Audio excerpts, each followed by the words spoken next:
E a sessão TV Atende de hoje tem um convidado aqui comigo, está o Dr. Márcio Eli Pontes, ele é médico pediatra e vai falar sobre esse assunto, o assunto do momento agora, que é a gripe H1N1. Seja bem-vindo aqui aos nossos estúdios, Dr. Márcio. Obrigado pelo convite. Dr. Márcio, agora, assim, em meio a essas outras doenças que a gente está acostumado, a gente vê os noticiários, né? A gente está acostumado a falar aqui na TV, além da dengue, da chikungunya, do zika vírus, agora a gente tem que preocupar também com o H1N1, né? Sim, principalmente o nosso meio, Andradas fica numa região montanhosa e essa época do ano em que durante o dia é calor, à noite é frio, as doenças respiratórias aumentam muito, então se confunde muito os resfriados, as gripes e o medo da gripe suína. Certo, agora, doutor Márcio, as pessoas assistem pela televisão, né, como eu já falei, assim, vê essas notícias, as pessoas ficam assustadas, né? Com certeza. Até que ponto a gente tem que realmente temer mesmo a gripe H1N1? Eu acho que tem que temer bastante, tá? Porque muitos casos são casos leves e não são diagnosticados.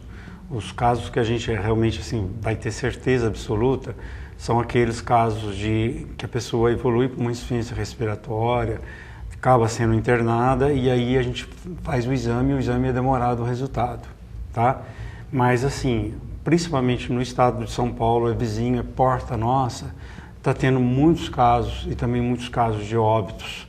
Então a gente tem que realmente ficar atento, principalmente na prevenção, principalmente no uso da vacina. Certo. Agora, o que é a gripe H1N1? Tá. Então, primeiro, assim, as pessoas têm que ter noção que existe o resfriado e existe a gripe. O resfriado, normalmente, todos eles são por vírus, mas o resfriado mais comum chama rinovírus, a causa, e aquela coriza, nariz escorrendo, espirrando, tossindo, mas que normalmente não tem febre, normalmente permite você trabalhar tranquilamente. Já a gripe é aquela que já começa com febre, dor no corpo e você normalmente não consegue ir ao trabalho.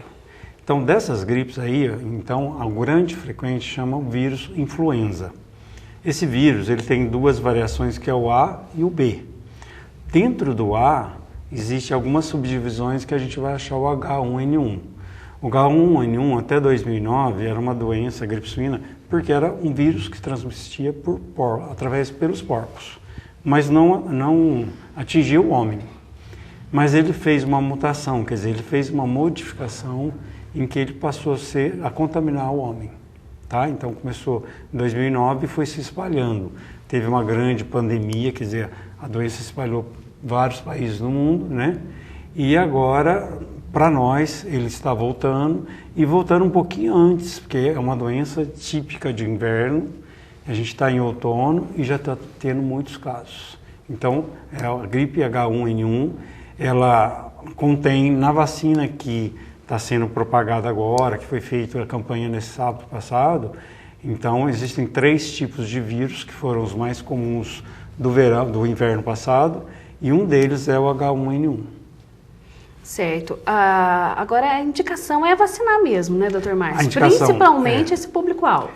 A indicação é o grupo-alvo. Infelizmente, assim, o ideal era que todos pudessem vacinar, tá? Então o grupo-alvo é criança de 6 meses, 4 anos, 11 meses, 29 dias. Completou 5 anos, já não entra no grupo. Acima de 60 anos, gestantes, tá? Puérperas, quer dizer, até 40 dias depois que nasceu, ela levando os comprovantes do nascimento também tem o direito, tá? E existem os grupos de doenças crônicas, como diabético, pessoas que têm problemas renais, problemas cardíacos, problemas pulmonares, principalmente asma, também entram, mas vão entrar numa sequência posterior. Provavelmente, até o fim do mês, essas de doenças crônicas também serão vacinadas. Quem não entra, o ideal é procurar uma clínica particular de vacina e fazer a vacina, seria o ideal. A vacina ela tem uma conversão de 60% a 80%, dura em média 8 meses e quando você toma a vacina, daqui 15 dias que você vai estar protegido do H1N1, tá? E essa vacina, é importante as pessoas saberem, principalmente as gestantes, os idosos, O vírus que é utilizado é um vírus inativado. O que é isso? O vírus está morto, ele não tem capacidade de provocar doença, tá bom? Então, o organismo vai reconhecer ele como um corpo estranho e em 15 dias vai produzir anticorpos, que é a defesa contra ele. Então, o que acontece muitas vezes, a pessoa faz a vacina, um dia, 2 dias, sente mal ou começa um resfriado, na verdade ela estava com algum vírus de resfriado ou de gripe incubado e que ia manifestar, porque não é assim, você tem um contato com qualquer vírus de gripe, você demora normalmente 2, 3 dias para manifestar a doença. Então, tem pessoas que vai fazer a vacina já está doente ou então está com um vírus incubado, onde que surge. Mas é importante entender que a vacina não provoca a doença. Certo. Agora, doutor Márcio, as pessoas que não estão inclusas nesse público, né, e também não vão investir, né, nesse valor da vacina, elas, atitudes simples, podem evitar, né, Sim, assim, essa sim. doença, né? Então, primeiro, sim, você primeiro evitar pegar esse resfriado. Então, evitar lugares fechados e lugares que tem muitas pessoas, principalmente abraços, beijos.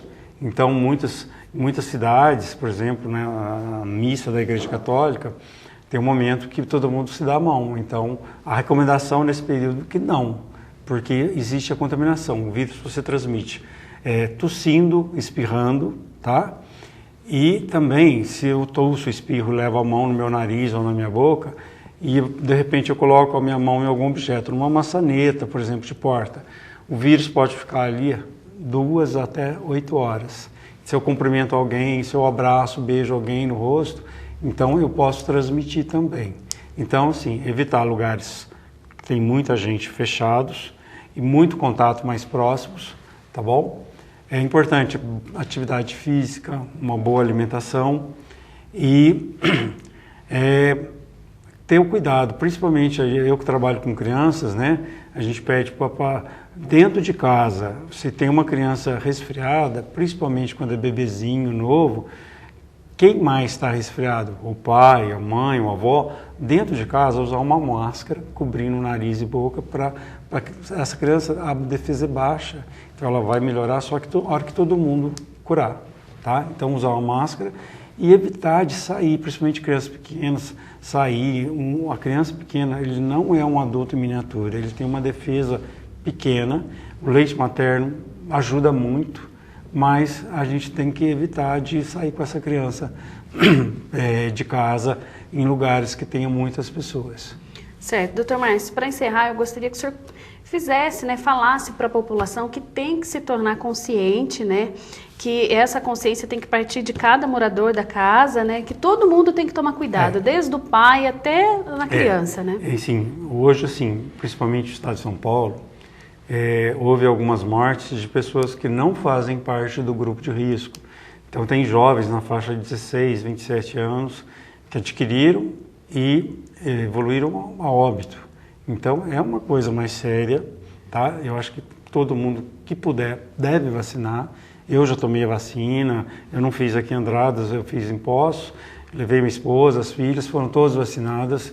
E eu recomendo para as pessoas que estão no grupo, têm que vacinar. O ano passado foram jogadas doses de vacina fora, porque muitas gestantes e muitos idosos têm medo de vacinar, então isso precisa acabar, tá? E eu acho que todo mundo, se todo mundo puder tomar a vacina, a gente vai ter um número menor de doenças e um número menor de complicações e, consequentemente, menor de doenças. Nós conversamos com o Dr. Márcio Eli, ele é médico pediatra e esteve aqui nos estúdios da TV Andradas para falar sobre o H1N1.